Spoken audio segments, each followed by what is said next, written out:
concernnya buat record. Oke, udah.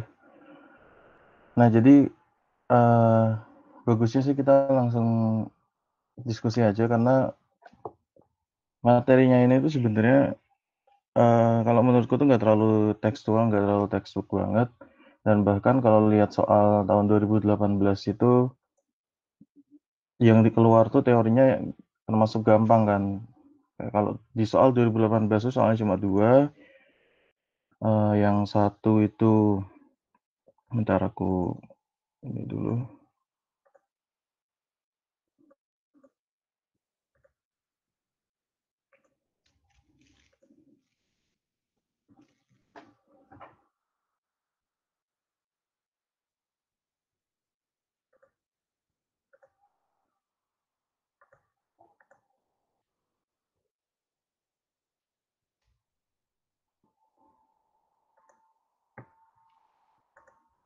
Oke, jadi mind mapnya tuh aku tadi pakai aplikasi gitu kan.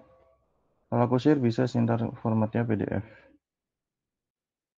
Tapi ini aku mau ngasih tahu dulu kalau di soal tahun 2018 tuh kita bisa lihat tuh soalnya cuma dua dan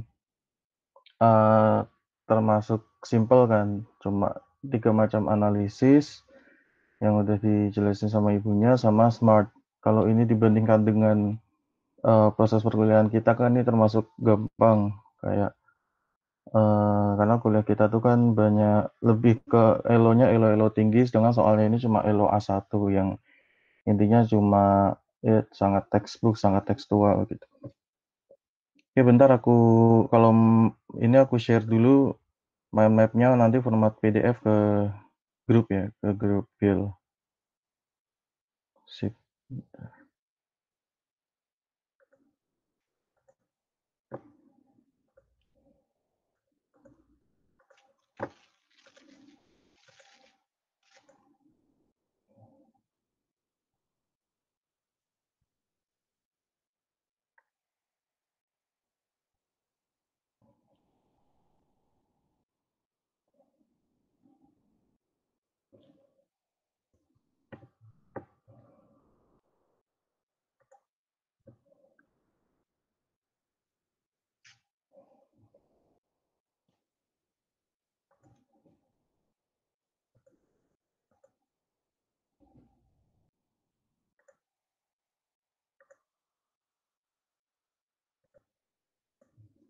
Oke, barusan aku share di grup ya PDF-nya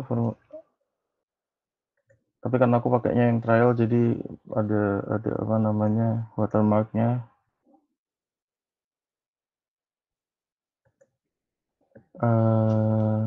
Oke, kita mulai bahas dari materi persos, mulai dari materinya Bu Ani tentang metode sampai materinya Bu Evita terakhir tentang evaluasi. Aduh, rasanya ini jadi sepi banget. Jadi sepi, boy. Lanjutkan, Mal. Nah, gitu deh. Jadi maksudnya eh karena apa namanya materinya ini juga harusnya didiskusikan, jadi kalau bisa teman-teman juga langsung nanggepin gitu karena aku juga bingung juga kalau harus jelasin satu arah doang karena materinya kalau aku jelasin satu arah sama aja kayak materi yang udah di-share sama ibunya PPT-nya, PDF-nya gitu. Oke, kita mulai dari metode perencanaan. Ini materinya aku dasarin dari PPT-PPT-nya dosennya. Hah? Oh, PPT-nya itu ada di itu di Grade Bank. Tapi kalau di Grade Bank tuh kayaknya cuma materinya ini ya, materinya Bu Evita. Cuman kalau materinya Bu Ani itu waktu itu di-share di grup Persos. Kayaknya belum ada yang masukin ke di Grade Bank. Oke, siap, Mal. Nah, jadi karena itu juga sebenarnya materinya banyak banget, terus aku juga bingung maksudnya apa yang akan keluar karena kalau dilihat dari soal tahun 2018, soal yang keluar itu malah sederhana, simple gitu, nggak seribet materinya kuliahnya gitu kan. Mungkin semoga aja tahun ini yang UASnya Bu Ani juga ngasihnya gampang. Kalau Bu Evita mungkin kalau menurutku sih agak susah karena materinya juga agak serius dan ngasih paper-paper gitu kan. Kalau dari pengalaman Bu Evita dulu di apa sih kuliah yang semester 3 tuh Geoeko ya, Skap. itu juga suruh baca gitu kan terus dimasukin ke soal naker ya, naker. Oke, mulai ke metode perencanaan. Ini aku lagi-lagi sama ya kayak materinya Bu Ani. Jadi aku mulai dari analisis bottleneck and barrier. Jadi ini sebenarnya kayak kalau di istilah ekonomi bottleneck itu merujuk ke fenomena leher ya kayak leher botol gitu. Jadi yang kalau di leher botol kan botolnya besar tapi lehernya kecil. Jadi keluarnya eh, oke ini aku share gimana ya? Maksudnya Puspa tuh PPT-nya di-share lagi di grup gitu. Ya, tapi kalau misalnya aku mau tampilin ini mungkin ini aku tampilin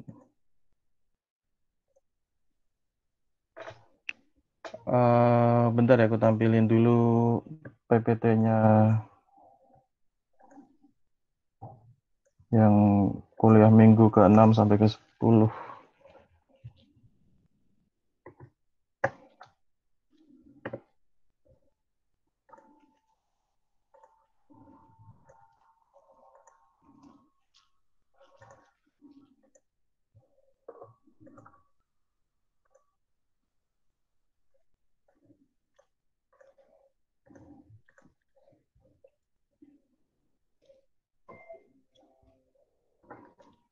Jadi kalau materinya dari Bu Ani itu yang ini yang pada saat itu di grup di-share PPT-nya terus kemudian diskusinya lewat WA. Nah, itu juga sebenarnya beberapa bagian aku tuh juga masih bingung karena kalau diskusi di WA itu kan nggak terlalu jelas kan. Jadinya ya dan ternyata materinya sebenarnya tuh eh, kalau menurutku juga nggak terlalu banyak juga sebenarnya tapi PPT-nya banyak. Ini contohnya yang 67 terus kemudian yang analisis. Karena ini waktu itu kuliahnya kan tujuannya cuma kita bisa ini kan kita buat perencanaan jadi di akhir kita disuruh ngerjain tugas-tugasnya itu. Jadi kalau menurutku sebenarnya juga lebih ke praktikalnya kita buat tugas gitu. Oke ya, terus kemudian aku balik lagi ke sini. Jadi bottleneck and barrier tuh salah satu analisis paling dasar. Dia melihat ke supply and demand-nya secara gampangannya gitu. Jadi kalau di masyarakat ada suatu kebutuhan, bisa kebutuhannya itu besar, kita kita samakan dengan botolnya itu yang diameternya besar, tapi kemudian terkadang demand-nya itu tidak cukup besar untuk memenuhi demand-nya besar, supply-nya tidak cukup untuk memenuhi demand gitu. Jadi kayak bottleneck dan juga akhirnya menimbulkan barrier. Jadi intinya apa yang ada di masyarakat dengan apa yang dipenuhi oleh pemerintah sebagai uh, pelak- pembuat dan pelaksana perencanaan sosial itu tidak pas. Jadi analisis ini digunakan untuk melihat hubungannya itu. Nah, selain supply and demand yang dia tuh berarti kuantitas, lebih ke kuantitas, ada juga yang melihat ke kualitas. Dan setelah itu ada juga system building approach. Ini juga dari materinya Bu Ani yang diantaranya adalah dia melihat bagaimana norma, kebijakan, struktur, dan proses dari apa yang ada di masyarakat, kemudian diterjemahkan ke dalam analisis perencanaan sosial. Kemudian yang terakhir juga ada anggaran, yang ini juga bagian besar daripada perencanaan sosial, karena bagaimanapun perencanaan itu butuh continuous supply of financial support gitu. Nah, kemudian ini mungkin materi yang kalau mungkin akan diujikan kayak 7 langkah perencanaan yang di dalamnya itu dibagi dulu jadi 3, assessment, analisis, sama actions. Tinjauan, analisis, dan juga kegiatan atau aksi. Nah, analisis itu seperti yang udah kita kerjain tugas-tugasnya, dari Bu Ani menyebutkan ada 3 analisis. Yang ini keluar di soalnya UAS 2018, yaitu analisis sebab akibat atau causality, kemudian analisis pola peran atau role pattern analysis, sama analisis gap capacity.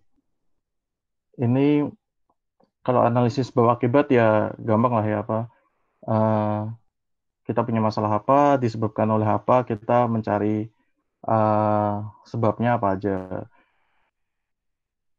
Kemudian di analisis pola peran, ini berkaitan dengan masing-masing lembaga atau satuan kerja atau ya apa siapapun yang berperan stakeholders itu perannya apa dan kemudian hubungannya seperti apa. Misalnya kita berbicara tentang masalah, katakanlah masalah yang sekarang ini kita bahas, misalnya kriminal yang merajalela karena katakanlah dikatakan banyak narapidana yang dikeluarkan gitu kan. Berarti kan di situ ada peran lembaga permasyarakatan sebagai lembaga yang lembaga yang seharusnya mengurusi setiap narapidana itu.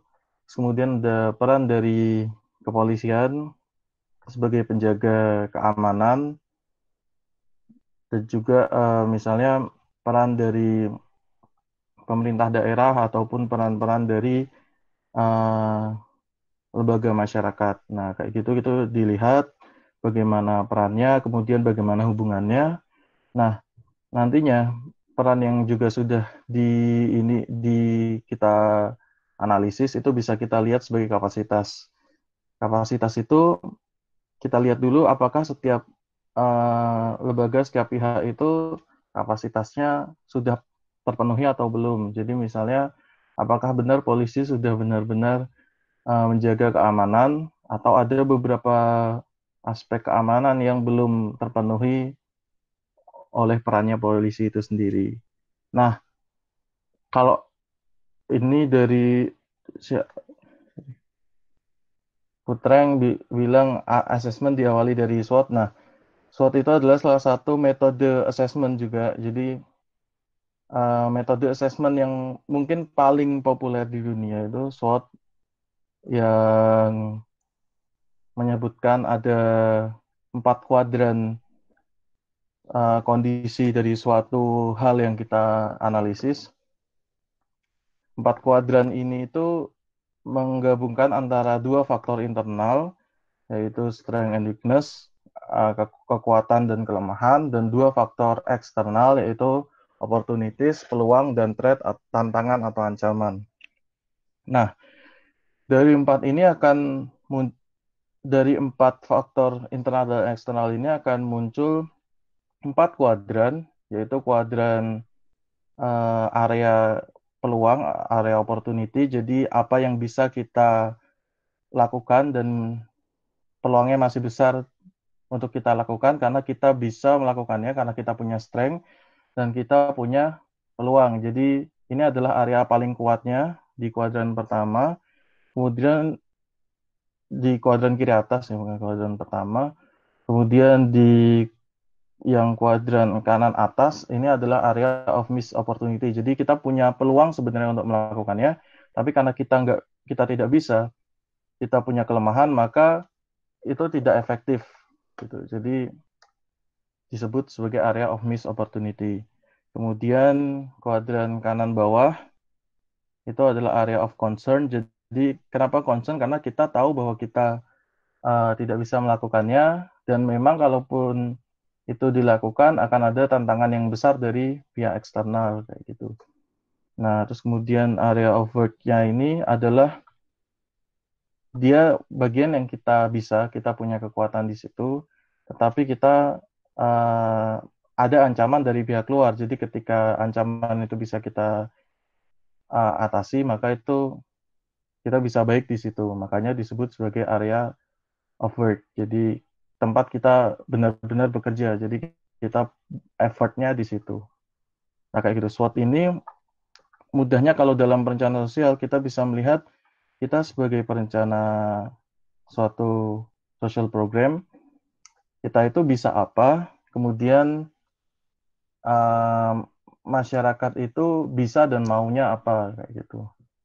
Nah, analisis ini kemudian diperjelas lagi kalau ibunya menjelaskan ada tabel penilaian situasi. Tabel penilaian situasi ini kan juga istilahnya sebenarnya sama aja dengan prinsipnya sama dengan SWOT. Jadi ketika kita belum punya program, oh kita kita mungkin sudah punya program tapi kita belum punya kegiatan, kita belum punya detail programnya, maka kita melihat kondisi atau situasi yang ada di masyarakat. Nah, melihatnya itu yang disebut assessment atau tinjauan itu bisa menggunakan tabel penilaian situasi dan juga tabel SWOT. Dalam tugas yang kita kerjakan, kita mengerjakan dua-duanya kan, kayak gitu.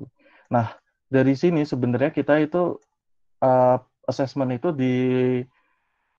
digunakan untuk melihat masalah yang ada di masyarakat. Jadi urutannya itu dari kita melakukan tinjauan, lalu kita akan melihat masalah apa yang ada di masyarakat. Maka dari itu kita ada ketemu masalah yang bisa dilihat dalam hierarki pohon masalah. Nah, masalah itu misalnya kita punya masalah tertentu, kemudian akhirnya nanti bisa dilihat apa namanya penyebab langsungnya, penyebab tidak langsung, dan juga terakhir adalah sebagai akar masalahnya. Dalam perencanaan sosial tadi hierarki pohon masalah itu yang dari bawah akar masalah kemudian penyebab tidak langsung dan langsung itu diselesaikan atau dipecahkan dengan kegiatan itu tujuannya adalah untuk secara langsung dia memecahkan satu masalah karena dia sangat detail. Kemudian kegiatan itu ada dalam kerangka besar program yang menyelesaikan masalah secara tidak langsung. Dan dalam kerangka lebih besar lagi, dalam kebijakan atau regulasi atau sebagainya, karena itu dia melihat akar masalahnya seperti apa, dan tetapi dia tidak bisa langsung menyelesaikan masalah, karena setiap masalah itu unik dan spesifik kayak gitu. Nah ini kayak gitu ya metode perencanaan. Kalau nanti di soal UAS itu teoritis, mungkin yang aku tulis di sini nanti kalau dicari ada gitu. Jadi kalau soal kemudian aku tulis di sini mungkin akan ketemu karena aku juga nulisnya dari materi ibunya. Kalau itu soalnya nanti yang tekstual atau textbook. Kalau soalnya tipe-tipenya lebih ke analisis atau pengembangan, nah itu mungkin bisa dieksplor lagi. Kayak contohnya di soal UTS kita kemarin kan yang dari Pak Sukamti itu kan ada 2 soal. Nah, 2 soal itu sebenarnya sama kayak soal UTS tahun-tahun sebelumnya, tetapi dipanjangkan lagi. Jadi kalau soal UTS tahun sebelumnya itu misalnya cuma jelaskan apa yang dimaksud dengan perencanaan itu menyeimbangkan supply and demand. Sedangkan terus kayak kita di soal kita suruh jelaskan lebih panjang. Terus soal yang pertama itu di soal tahun ini disuruh menjelaskan dengan hubungannya dengan wabah COVID-19. Nah, bisa aja nanti soalnya tuh kayak mirip-mirip tahun lalu, cuman bisa diperpanjang atau malah bahkan sama gitu. Kalau sama jadinya gampang karena soal tahun lalunya itu dia nggak, kalau kita open book itu bakal gampang gitu.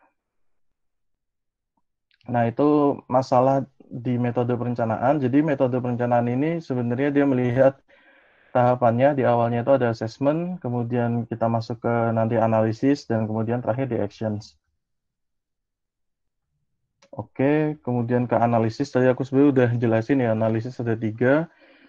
Ada analisis sebab akibat yang dia itu akan menjawab mengapa isu itu muncul. Jadi ketika kita ada masalah, kita ada isu, kita melihat mengapa ini terjadi. Nah, kalau kita melihat mengapa itu terjadi, maka kita akan mendapatkan pertama adalah penyebab uh, langsungnya, kemudian kita bisa melihat penyebabnya secara tidak langsung, kemudian kita bisa melihat akar masalahnya. Katakanlah kita berbicara tentang itu kriminalitas yang meningkat akhir-akhir ini selama wabah corona, itu bisa dilihat kalau secara langsungnya adalah misalnya banyak narapidana yang dibebaskan. Kemudian yang kedua adalah banyak masyarakat yang diputus hubungan kerja, kemudian tidak bekerja, dan beberapa melakukan tindakan kriminal. Itu adalah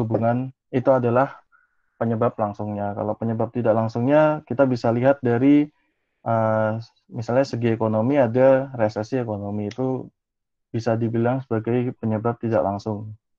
Selain itu, misalnya adalah kondisi sosial masyarakat yang tidak stabil, itu juga bisa saja menjadi penyebab. Kemudian terakhir kita bisa melihat akar masalahnya. Di sini terlihat bahwa akar masalah tadi itu kalau disimpulkan bisa dibilang, oh ini akar masalahnya adalah karena adanya wabah ini. Karena wabah itu tidak secara langsung membuat kriminalitas meningkat, tetapi akhirnya nanti membuat kriminalitas menjadi meningkat kayak gitu. Lalu kemudian selanjutnya di analisis kedua adalah analisis pola peran. Seperti yang aku jelaskan tadi, itu kan ada beberapa pihak atau lembaga stakeholders yang harusnya punya peran masing-masing. Nah, itu dilihat perannya sudah baik atau belum. Misalnya katakanlah tadi ketika kita berbicara tentang kriminalitas meningkat, apakah polisi sebagai lembaga negara yang mengurusi tentang keamanan uh, sudah menjaga keamanan dengan baik atau tidak. Kemudian dari misalnya dari lembaga pemasyarakatan, apakah ketika melakukan asimilasi terhadap napi itu sudah benar-benar melakukan pengawasan atau tidak. Terus kemudian ada juga misalnya dari dinas sosial atau dari pemerintah daerah, apakah benar-benar sudah uh, memberikan misalnya bantuan bantuan ekonomi atau bantuan pemenuhan kebutuhan pokok. Nah, itu kan bisa dilihat ketika dia ada beberapa bagian yang belum, maka itu disebut sebagai uh, polanya itu perannya itu belum terpenuhi, dan peran itu sebenarnya saling terhubung. Jadi katakanlah polisi itu nanti terhubung juga dengan lembaga pemasyarakatan berkaitan dengan misalnya pendataan narapidana yang diasimilasi dan sebagainya. Nah, patternnya ini apakah sudah terhubung dengan baik atau tidak, itu sebenarnya adalah bahasan dari analisis yang kedua ini. Kemudian yang terakhir adalah analisis gap capacity. Nah, itu tadi juga sebenarnya ada hubungannya dengan role pattern, tapi dia lebih melihat ke kapasitasnya, apakah masih berjarak, apakah belum terpenuhi juga atau tidak. Jadi, siapa yang kapasitasnya kurang, siapa yang jadi misalnya polisinya belum melakukan ini, maka disebutkan di analisis ini bahwa beberapa lembaga atau badan belum memenuhi kapasitasnya dengan baik.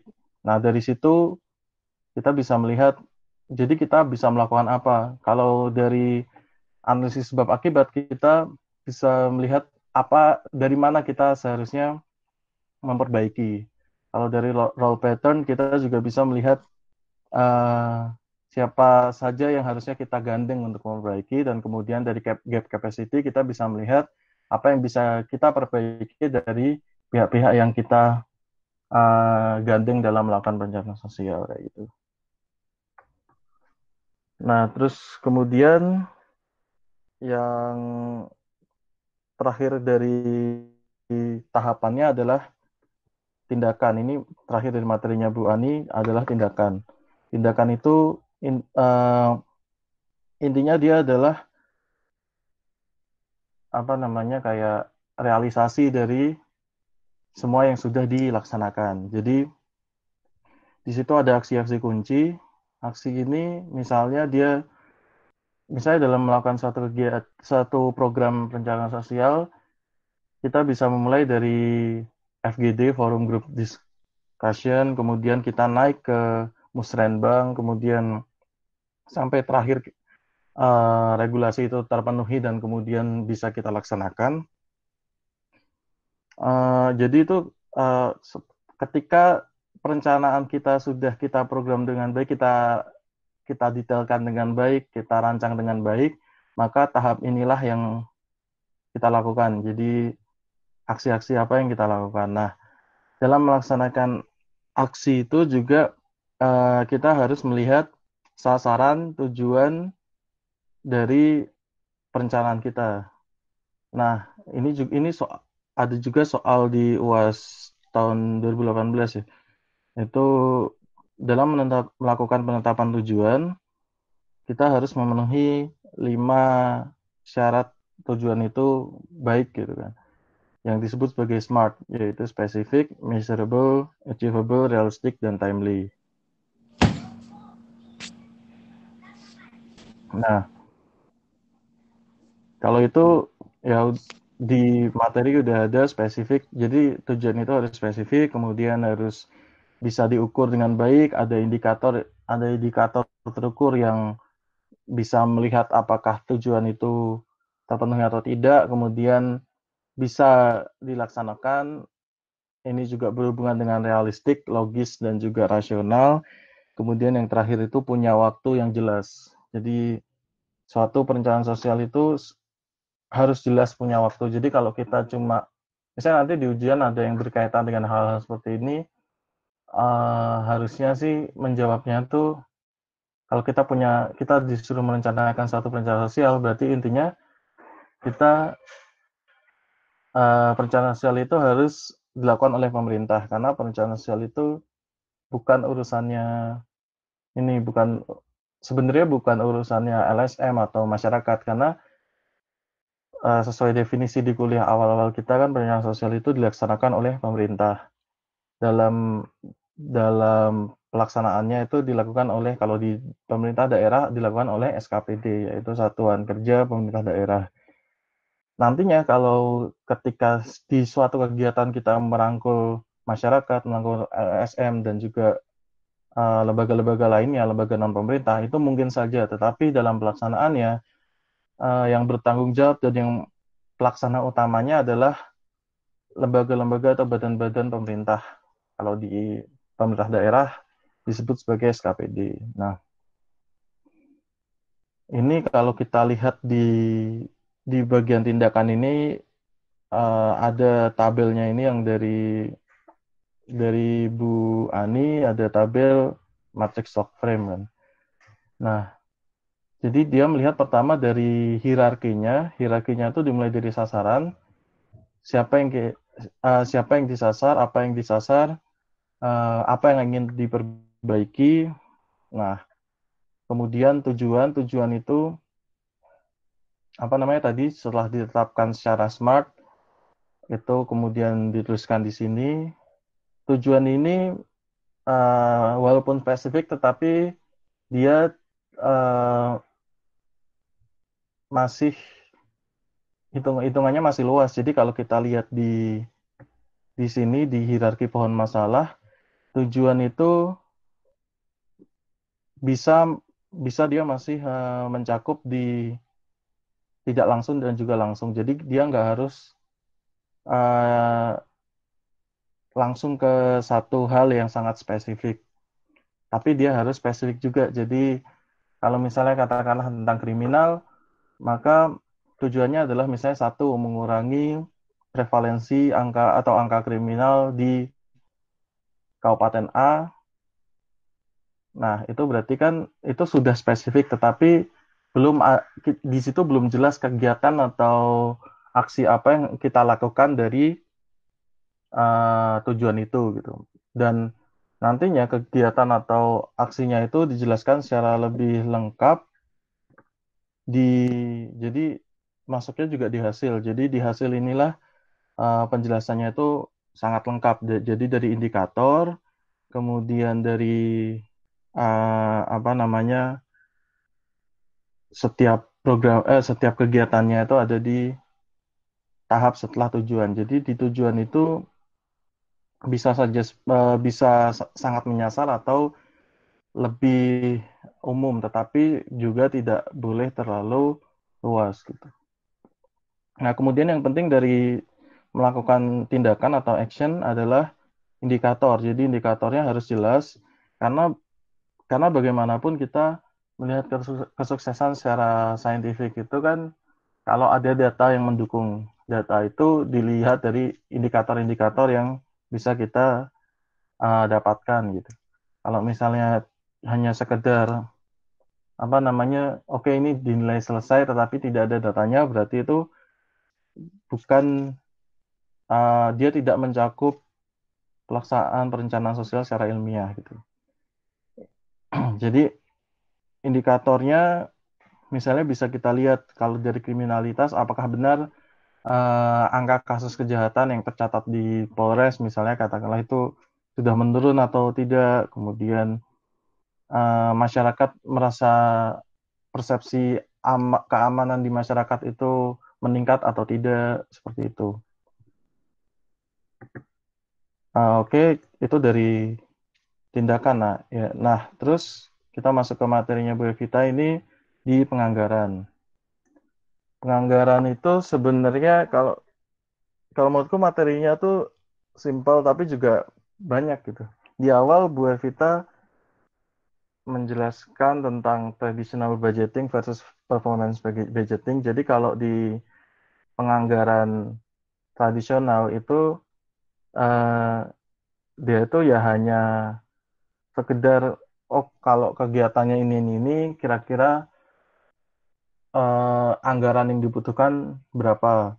Tapi untuk penganggaran berbasis performance, berbasis kinerja itu dilihat bukan cuma di input tetapi juga di output dan juga outcome. Jadi uh, program ini nanti hasilnya adalah ini itu kira-kira menghasilkan keuntungan seperti apa, menghasilkan benefit seperti apa. Nah, itu jadi masing-masingnya itu kemudian dilihat kinerjanya dan dibudget atau dianggarkan berdasarkan output dan outcome yang diidentifikasi dari tiap-tiap program dan kegiatan.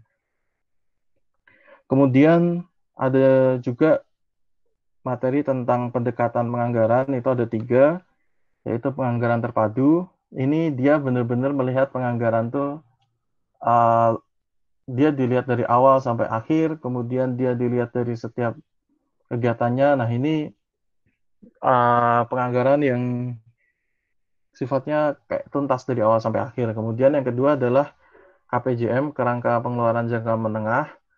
Ini dia melaksanakannya untuk program yang jangkanya menengah, yaitu lebih dari 1 tahun.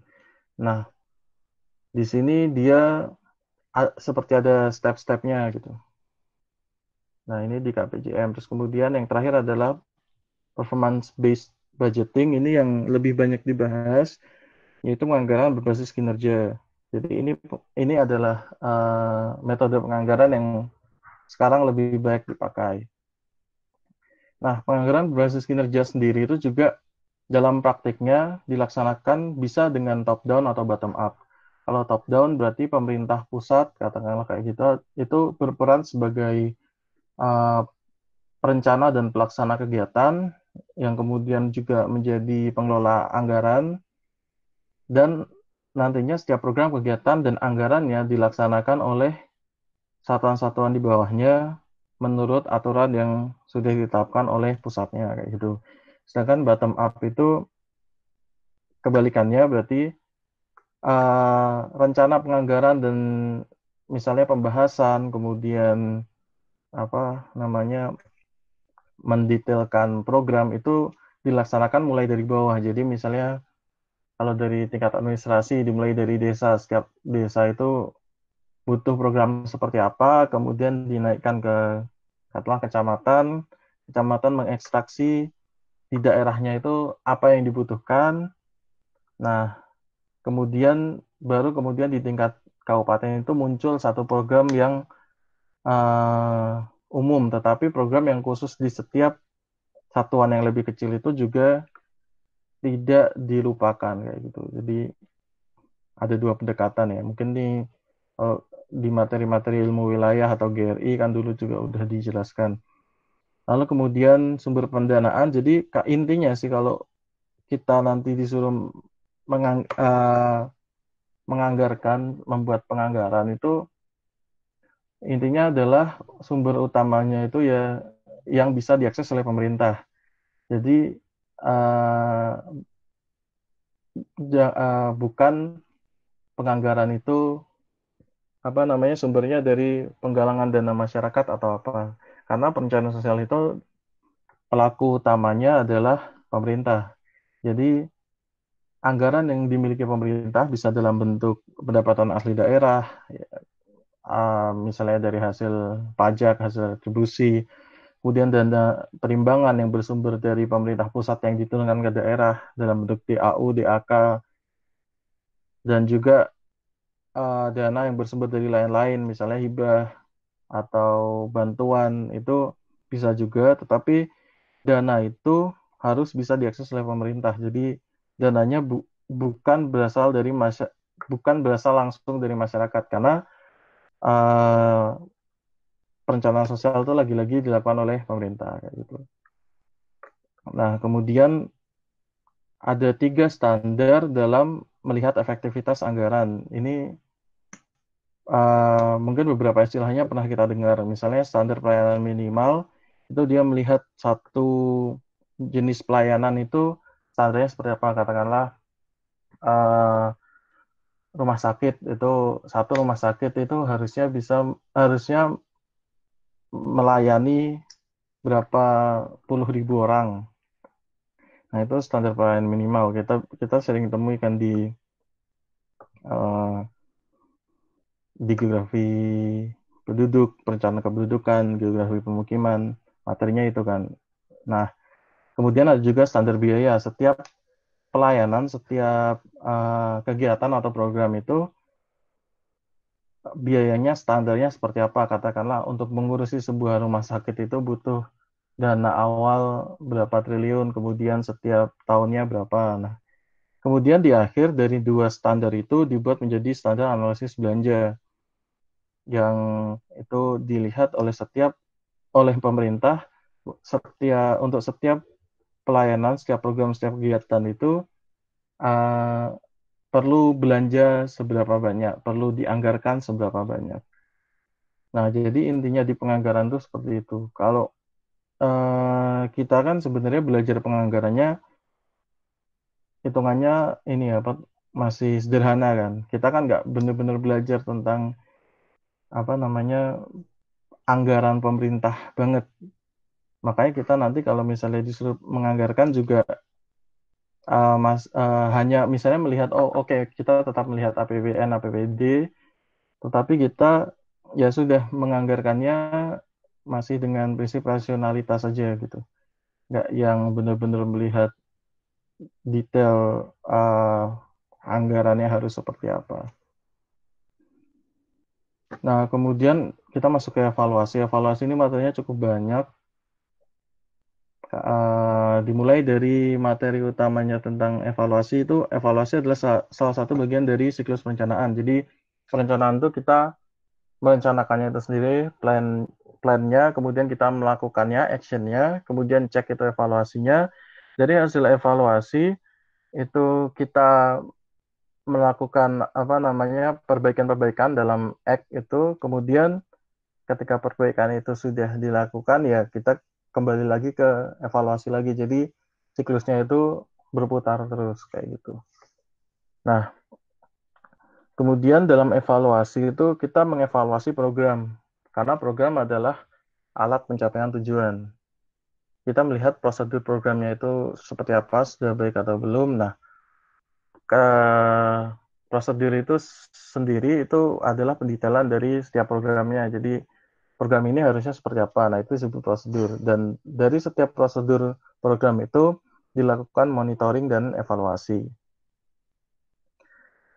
Nah, kemudian ada 3 bentuk evaluasi, yaitu studi proses, studi dampak, dan juga penilaian biaya manfaat atau cost benefit. Nah, kalau studi proses itu kita melihat proses perencanaan sosial itu apakah sudah dilakukan sesuai prosedur atau tidak. Jadi kita melihat di bagian tengahnya. Kalau di studi dampak kita melihat di akhirnya.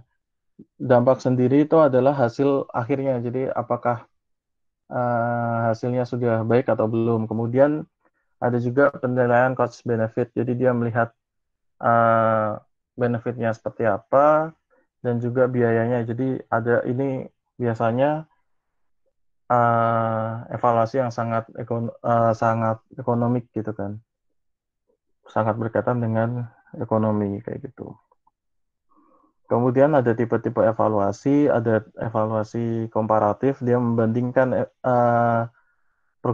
satu program dengan program lain yang bisa berkaitan atau bisa langsung berkaitan atau tidak, bisa di tempat itu juga atau di tempat lain kayak gitu.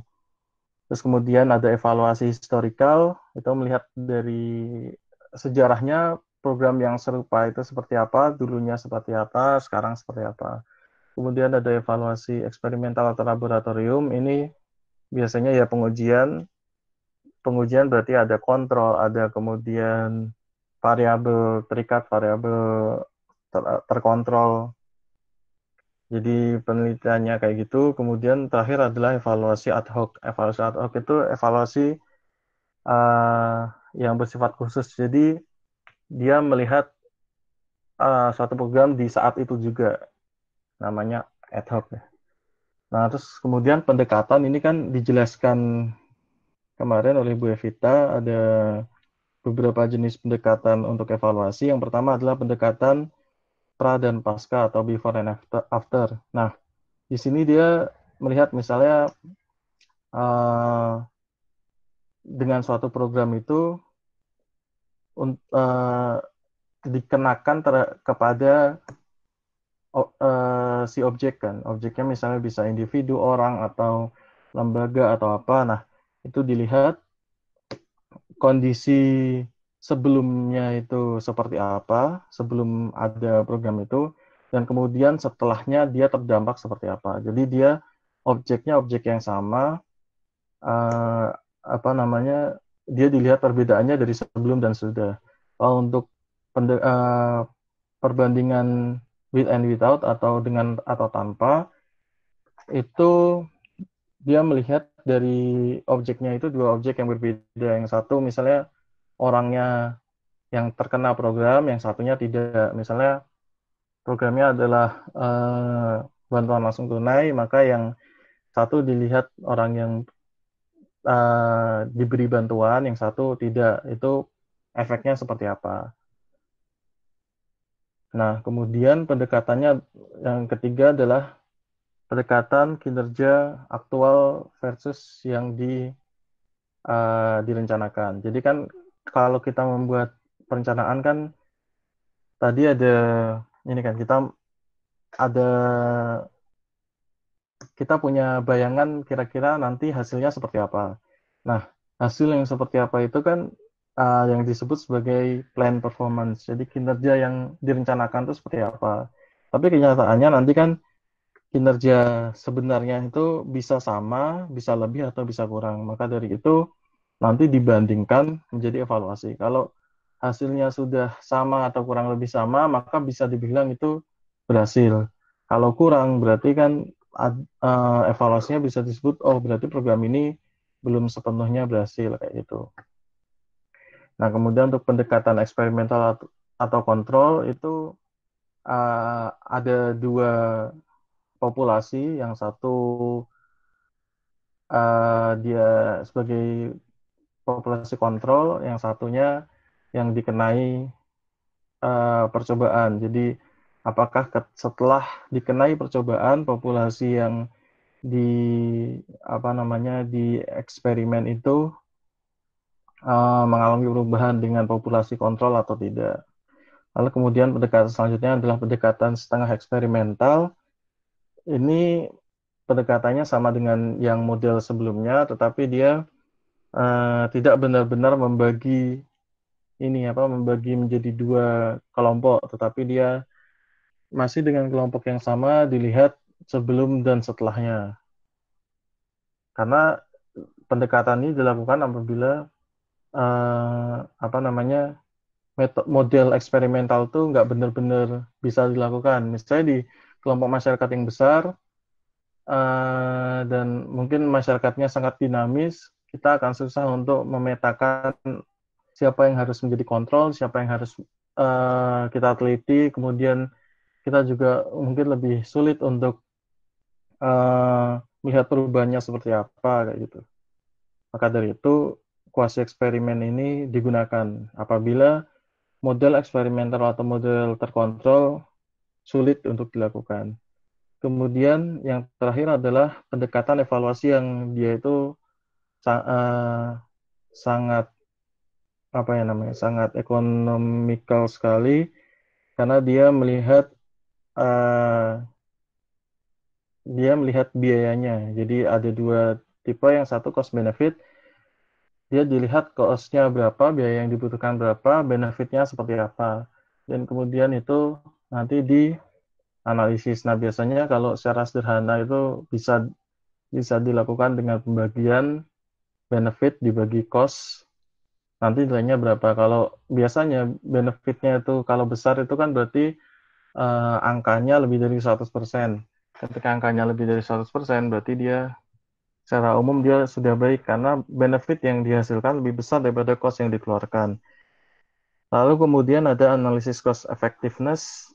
Dia melihat cost, jadi cost yang efektif, cost minimal yang bisa dikeluarkan dengan apa namanya dengan capaian yang baik atau capaian tertentu yang dikehendaki. Jadi dia melihat keefektifan biayanya. Dia dicari biaya mana yang paling efektif atau biaya yang sudah dikeluarkan itu sudah efektif atau belum, seperti itu. Nah, terakhir ada istilah dampak. Dampak dalam suatu evaluasi itu adalah hasil ketika setelah diberi tindakan atau hasil setelah ada program ini dikurangi dengan hasil kontrol atau hasil ketika tidak ada program. Jadi kita misalnya melihat, katakanlah tadi tentang kriminal, kita bisa melihat setelah dilaksanakan program itu, apakah kriminal itu benar-benar turun atau enggak. Kalau misalnya kriminal turun, berarti hasilnya baik kan, hasilnya tinggi, secara benefit dia besar. Ketika dikurangi dengan hasil kontrol yang dia lebih kecil daripada hasil setelah diberi program, maka dampaknya akan positif atau besar. Bisa juga dampaknya negatif apabila ternyata setelah diberi program bukannya membaik tetapi justru memburuk. Nah, berarti itu program itu adalah program yang direncanakan dengan buruk dan juga tidak cocok, sehingga mungkin bisa diubah atau dihentikan kayak gitu. Nah, intinya materi perencanaan sosial itu kalau yang dari materi-materi PPT-nya dosen itu seperti itu. Nah, kalau kalau Bu Evita tuh kemarin membagikan ini jadi paper tentang perencanaan pembangunan lokal dan penganggaran di Indonesia. Jadi kan kalau di Indonesia kita mengenal desentralisasi, mengenal otonomi. Nah, ini dibahas tentang bagaimana perencanaan pembangunan terutama dan juga penganggarannya di daerah-daerah Indonesia yang menerapkan asas desentralisasi. Kalau desentralisasi itu kan bottom up, jadi bawah menentukan, kemudian baru naik, naik, naik. Dan itu misalnya disebut misalnya terbalik dengan asas sentralisasi atau top down yang misalnya dikatakan dulu Indonesia asasnya masih top down, tapi kemudian setelah reformasi langsung diganti menjadi bottom up kayak gitu. Tapi ini uh, banyak banget. Dia mulai dari uh, pendahuluannya tentang undang-undang berkaitan dengan asas desentralisasi. Nah, kemudian dia selanjutnya membahas tentang top down dan bottom up, bagaimana di Indonesia top down itu dilaksanakan, kemudian uh, realitasnya seperti apa, terus kemudian challenge-nya seperti apa. Nah, kemudian ada istilah umbrella planning system yang dia tuh kayak memberi perlindungan gitu. Tapi sebenarnya aku juga belum baca ini sampai akhir kan. Baru aku baca dikit-dikit karena banyak banget 36 halaman. Nah, di sini tuh dijelaskan tapi kayak misalnya ini juga yang ada di PPT-nya Bu Ani tentang urutan-urutan planning dari misalnya dari FGD ke Musbang dari desa sampai ke rakorbangnya sampai tingkat nasional kayak gitu. Terus kemudian budgetingnya dari tahap internal General Direction and Policy sampai ke tahap yang melibatkan APBD hingga APBN kayak gitu.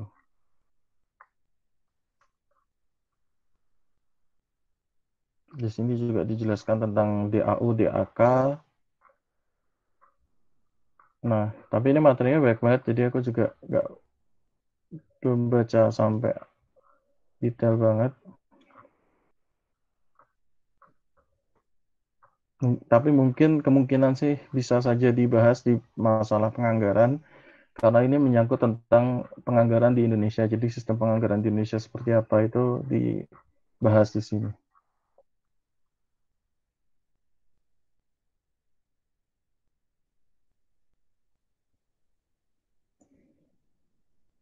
Oke, jadi intinya itu ya materi perencanaan sosial. Uh, apa ya?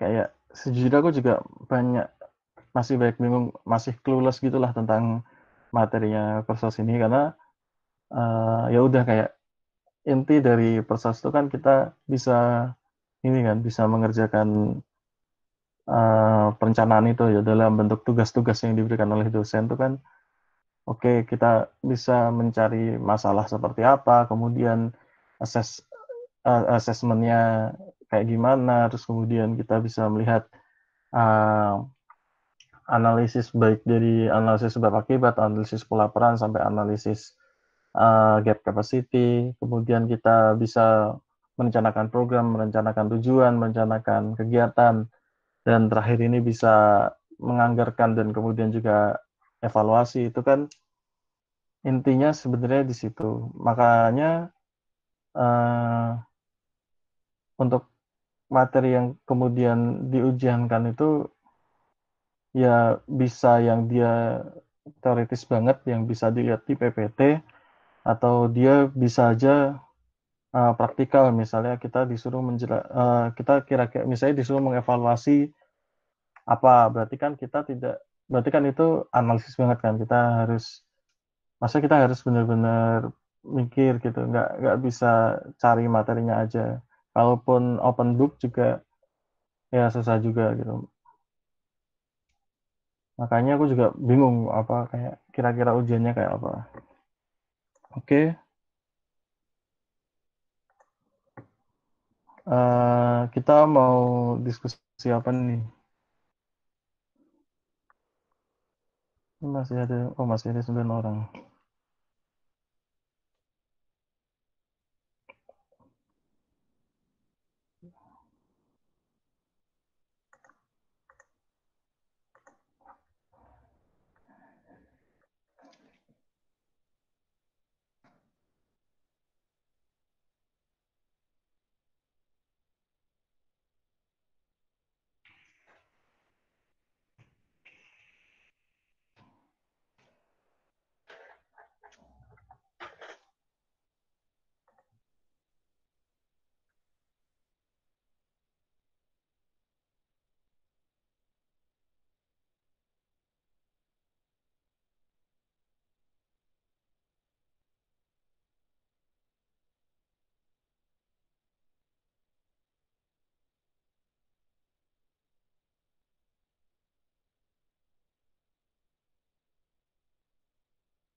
Oke, ini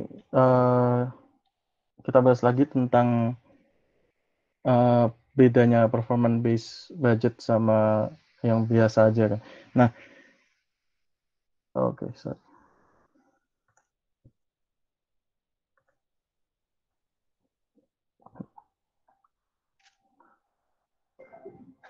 Nah, kalau di PPT-nya Bu Evita di awal tuh disebut ada traditional budget sama performance budget. Jadi kalau traditional budget itu menyusun anggaran dengan pendekatan incremental dan line item yang penekanan pertanggungjawaban pada setiap input yang dialokasikan. Jadi kita gini, kalau kita melakukan perencanaan kan dulu kita identifikasi masalah, kemudian kita masuk ke tujuan, kita masuk ke apa namanya, kita menganalisis, kemudian kita menghasilkan programnya seperti apa yang itu secara garis besar gitu kan. Nah, terus juga kegiatannya seperti apa yang merupakan penjabaran dari program. Nah, untuk traditional budget ini berarti kita melihatnya dari setiap bagian itu. Jadi, kalau kita punya program seperti ini, maka dia butuh apa? Jadi dia tuh melihat program ini kira-kira butuh biaya berapa. Misalnya kita bilang sosialisasi, kegiatannya adalah sosialisasi uh, apa gitu. Misalnya sosialisasi tertentu, kita butuh, misalnya sosialisasi itu membutuhkan dana penyewaan gedung dan sebagainya, narasumber, itu butuh 50 juta. Berarti kita melihatnya hanya dari traditional budget, melihat line item yang ada di depan. Kita untuk sebelum melakukan itu, kita butuh apa aja, itu disebut sebagai traditional budget. Tapi kalau performance budget itu kebalikannya. Kalau kita melakukan sosialisasi, kita kan berharap targetnya tertentu. Misalnya targetnya adalah semua, misalnya sosialisasinya kepada petani. Semua petani mengerti prinsip-prinsip pertanian dengan baik, kemudian bisa melaksanakan pertanian dengan baik, sehingga diharapkan petani itu pendapatannya meningkat. Nah, pendapatan petani yang meningkat itu adalah eh, kan kita lihat sebagai outputnya.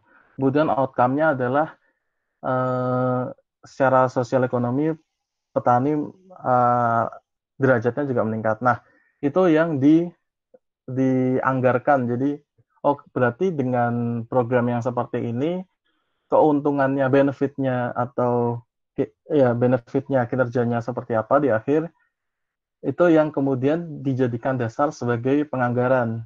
Jadi nggak lagi ngelihat setiap program itu butuh dana berapa, tetapi melihat setiap hasil dari program itu hasilnya sebesar apa yang kemudian dianggarkan kayak gitu.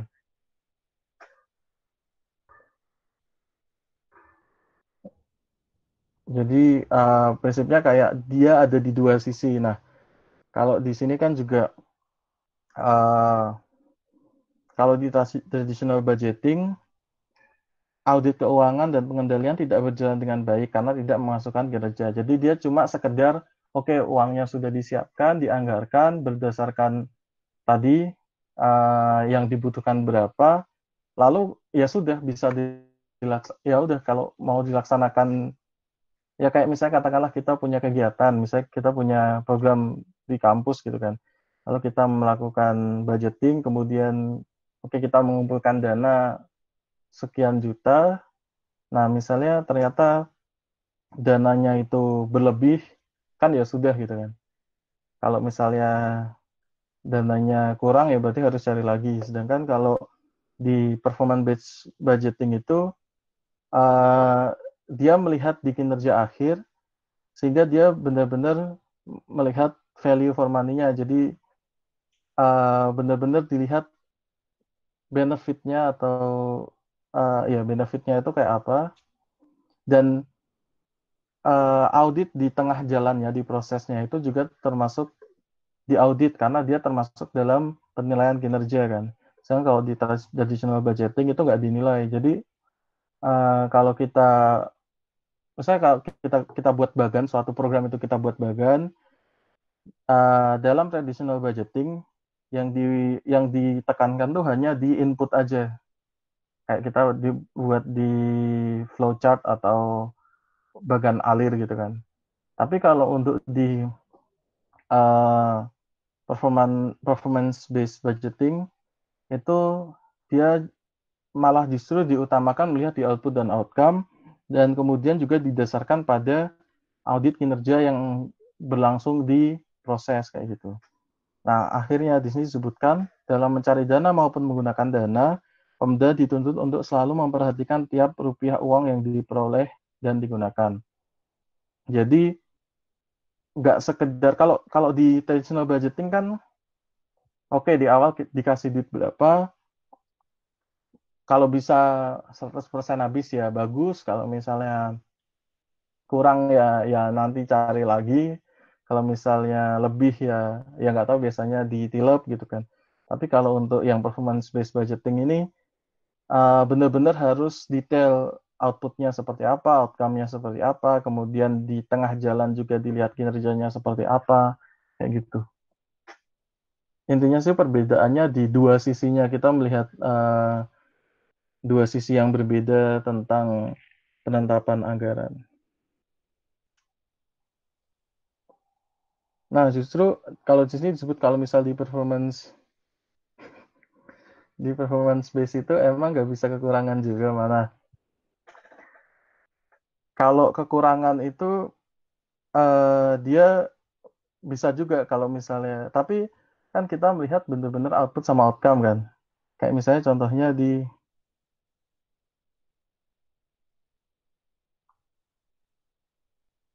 nah kalau misalnya dia melihat di misalnya kayak gini kan, di sini ada ibu hamil mendapatkan pemberian makan tambahan, ini kan berarti sebenarnya masuknya ke output kan.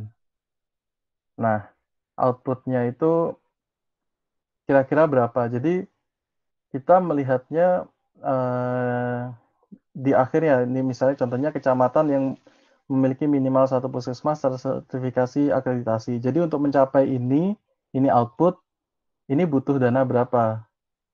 Jadi bukan lagi nanti poin-poinnya itu adalah misalnya melaksanakan sertifikasi. Kalau untuk misalnya melaksanakan sertifikasi, kan berarti kita fokus ke kegiatan sertifikasinya, bukan ke setiap puskesmas yang butuh sertifikasi kayak gitu. Nah, itu jadi kalau kekurangan itu mungkin saja, tetapi kalau melihat dari poin utamanya, yaitu eh, Pemda sebagai pelaksana perencanaan sosial itu harus memperhatikan tiap rupiah yang diperoleh dan digunakan, kan itu kan termasuk kinerja. Apakah kinerjanya baik atau tidak, itu berarti harusnya dia lebih tepat sasaran, karena kinerja itu kan termasuk juga misalnya tadi cost benefit analysis, cost effectiveness analysis, itu kan termasuk ke penilaian kinerja. Nah, ketika penilaian kinerjanya sudah bagus ya berarti nantinya lebih tepat sasaran. Tapi kalau traditional budgeting kan dia kan nggak benar-benar ngelihat hasilnya kayak apa kan. Tapi di awal dia butuh apa ya sudah dikerjakan. Nah, terus traditional budgeting contohnya OG. OG itu gimana sih, Bang? Tapi kalau misalnya uh, apa namanya, kayak kegiatan-kegiatan yang cuma apa, program-program yang misalnya lomba atau event atau apa, itu kan dia outputnya dan outcome-nya itu kan nggak nggak kayak perencanaan sosial kan. Kalau perencanaan sosial itu kan multidimensional. Maka dari itu ya, kalau traditional budgeting dilaksanakan di perencanaan yang lain itu biasanya sih oke-oke aja. Tapi kalau di perencanaan sosial, uh, nah ini jadi kalau di anggaran berbasis kinerja itu setelah kita membuat program, lalu kan ada kegiatan, kegiatannya menghasilkan input output. Nah, ada juga outcome. Nah, di sini output dan outcome ini dianalisis, biayanya berapa, benefitnya seperti apa. Nah, kemudian itu jadi uh, apa namanya, jadi anggarannya itu. Makanya itu tadi ada tiga jenis standar penilaian, ada 3 standar, standar pelayanan minimal, standar biaya, dan standar analisis belanja. Nah, ini kan kembali lagi kalau di kuliah-kuliah yang kayak Perkep atau Geopermuk itu kan standar pelayanan minimal itu kan sebenarnya dia tujuan akhir ya. Tujuannya adalah misalnya setiap daerah di Indonesia punya puskesmas paling tidak setiap puskesmas itu katakanlah 10.000 orang untuk setiap 10.000 penduduk. Nah, itu kan berarti tujuan akhir. Dan kemudian ada standar biaya. Misalnya katakan setiap puskesmas itu butuh dana 10 miliar, katakanlah seperti itu. Nah, baru kemudian akan dimunculkan standar analisis belanja yang bersumber dari dua itu. Setelah dikalikan, maka muncul, oh butuhnya belanja seperti ini, anggarannya seperti ini. Itu kan berarti lebih, ini kan, lebih masuk akal karena akhirnya kita punya tujuan akhir kinerja yang jelas. Tapi kalau traditional budgeting itu nggak ngelihat kayak gitu. Jadi kalau traditional budgeting dia sekedar melihat, oh misalnya kita butuh membangun, misalnya katakan kita butuh membangun puskesmas, butuh melaksanakan puskesmas, tapi kita tidak melihat di akhir itu seperti apa kayak gitu. Nah, kalau misalnya indikatornya memang lebih spesifik karena dia benar-benar melihat di akhir. Dia tuh bertahap dan banyak. Jadi outcome-nya semua dilihat. Kalau traditional budgeting itu dia tidak detail. Jadi dia hanya melihat kayak misalnya kalau traditional budgeting itu kayak misalnya kita anak anak kos-kosan terus uh, dikasih duit orang tua kan ya udah gitu. Kita bisa bilang kita butuhnya ini ya udah dikasihnya di awal itu untuk memenuhi inputnya, tetapi tidak untuk memenuhi output atau outcome kayak gitu. Kan kita nggak terus ngomong, oh ya nanti di akhir uh, karena misalnya karena aku butuh kenyamanan dan sebagainya, terus totalnya segini kan kita nggak ngomong kayak gitu. Makanya bedanya adalah itu traditional budgeting sama performance based budgeting. Oke,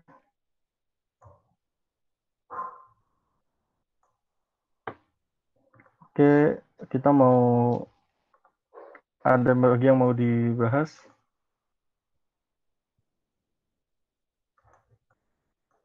Oh, kalau bedanya bottom up sama top down ya. Kalau bottom up sama top down tuh, bentar, kalau gambarnya tuh ada nggak ya? Intinya kalau gini, misalnya kita punya rencana, katakanlah rencananya, uh, misalnya katakanlah rencananya tuh ini untuk kesehatan masyarakat gitu kan.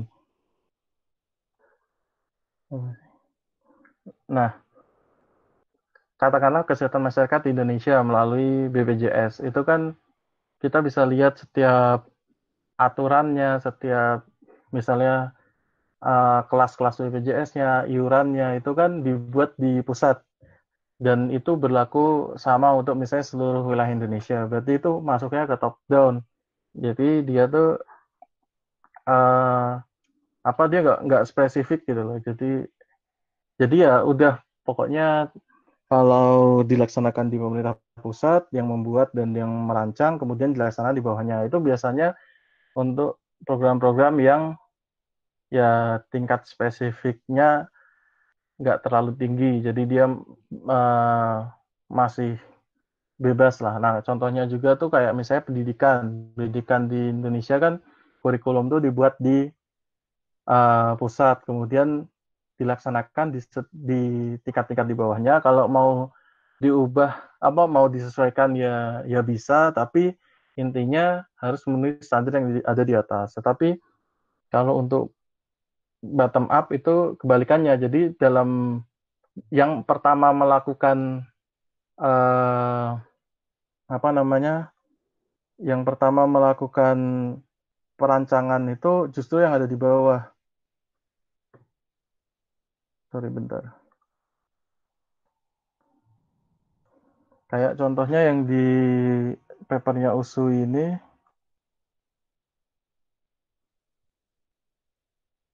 mana tadi? Nah, kalau di papernya USU itu perancangan APBD dan APBN Indonesia tuh urutannya dari bawah dulu kalau sekarang. Jadi dari Musbangdes di bulan April, terus kemudian di tingkat kecamatan di waktu yang sama. Jadi hasil dari desa dinaikkan ke kecamatan, kemudian hasilnya itu kemudian dinaikkan ke kabupaten kota. Nah, terus kemudian dari kabupaten kota ke provinsi ke nasional. Jadi kalau misalnya dikira-kira misalnya desa A butuh 10 juta, katakan kalau anggaran ya. Desa A butuh 10 juta, desa B 5 juta, desa C 10. Nah, kayak gitu. Kemudian desa yang sama itu dikatakanlah. Nah, kemudian dinaikkan lagi ke kabupaten. Jadi artinya kalau prinsipnya bottom up, nantinya setiap pihak yang ada di bawah itu ini apa dapat bagian yang benar karena di awal mereka udah merencanakan, kemudian dinaikkan terus. Nah, itu kan artinya kebutuhan yang ada di awal di bawah itu sudah sesuai gitu kan. Tapi katakanlah kalau kita ngomong sama-sama masalah desa, tentang dana desa. Kalau dana desa itu kan misalnya jumlahnya katakan sama, misalnya 1 miliar setiap desa, berarti itu kan top down. Dari atas memberikan 1 miliar ya, ya mau desamu penduduknya 1.000 sama desamu penduduknya misalnya yang 2.000 katakanlah itu nggak terlalu beda jauh, tapi kan tetap kebutuhannya beda kan. Ada desa yang misalnya ternyata desa yang dekat dengan kota jalannya udah bagus, terus kemudian ekonominya sudah maju, itu kan berarti tidak butuh banyak pembangunan, tetapi ada desa di pelosok yang jalannya semuanya tanah, akhirnya duitnya habis buat jalan. Nah, itu perbedaan dari top down sama bottom up kayak itu. Kalau bottom up itu dia melihat dari bawah, kalau dari bawah dia udah beda-beda ya tetap beda-beda, tapi kalau top down itu dibuat sama kayak gitu. Ya kayak contohnya mungkin gampangnya tadi kayak tentang desa ya. Kalau budgeting budgeting aslinya dana alokasi khusus dana alokasi umum dan dana alokasi khusus itu dilaksanakan secara bottom up. Jadi dana perimbangan yang dari APBN diberikan kepada daerah itu dari bawah ke atas. Jadi dari bawah kebutuhannya berapa, nanti tingkat kabupaten berapa, provinsi berapa, dan dari pusat nanti memberi dananya menurut pertimbangan tadi, uh, menurut data yang dari bawah. Tetapi kalau misalnya katakanlah kayak dana desa itu, dia sistemnya berarti top down. Dia nggak, dia kan misalnya nggak benar-benar ngelihat butuhnya berapa kayak gitu. Atau misalnya katakanlah uh, bantuan ya misalnya karena bantuan yang sekarang ada itu 600.000 per kakak itu kan angka 600 ribunya kan dari atas kan dari pusat 600.000 untuk masyarakat di Jawa Tengah sama Jakarta harusnya beda kan kebutuhannya. Tapi dibuat sama. Kenapa? Karena ya itu top down dari atas yang membuat ya yang bawah tinggal melaksanakan kayak gitu. Jadinya disebut tidak efektif terkadang kayak gitu. Tapi juga untuk membuat suatu program yang bottom up itu kan lama karena dia benar-benar misalnya kayak gini dari desa naik ke kecamatan, kabupaten, provinsi itu kan lama sampai setahun lebih. Ya setahun lah, setahun anggaran kayak gitu. Tapi kalau untuk program-program yang butuh cepat itu kan berarti nggak mungkin kan dilaksanakan bottom up yang panjang kayak gini, makanya dilaksanakan top down yang lebih sederhana karena dia benar-benar langsung pusat melaksanakan pusat merancang seperti apa langsung dilaksanakan di daerah kayak gitu. Oke.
Eh, Gimana, ada lagi yang mau didiskusikan?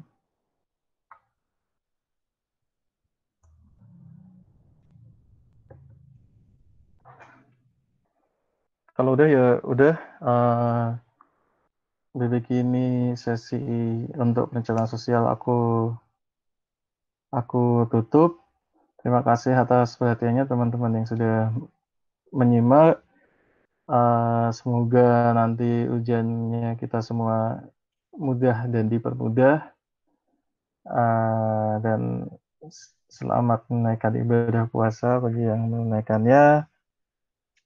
Semoga uh, diberikan rahmat yang terbaik dari Tuhan Yang Maha Esa. Oke, sekian sesi ini. Ya aus Bu, semuanya ke aus Bu. Terima kasih atas perhatiannya.